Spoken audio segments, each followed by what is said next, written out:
yung sa haircut. Hindi ko natanong kanina. Actually, kaya na po ba ng ganitong cut? Not sure. Or Kulang tayo sa something- length. Ay, ito to. Papantayin lang. Pwede yan. Ito lang. Kaya na po ba? Ito to. Tatanggalin Straight ko lang. Tapos ito, dagdagan ko ba yung layer nito? Or, Kung kayo na po bahala. ito lang, tanggalin lang natin. Mando.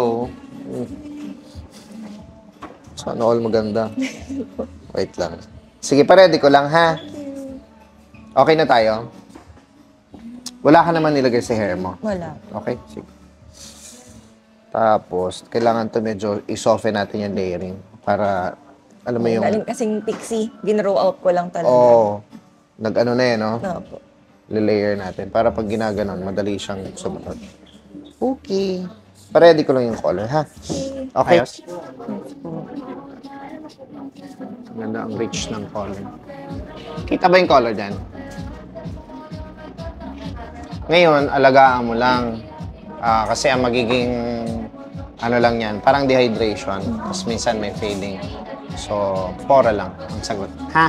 Okay. Tapos, again, kagaya ng sabi ko, pagbalik mo, refresh na lang yon, hindi na ganun katagal.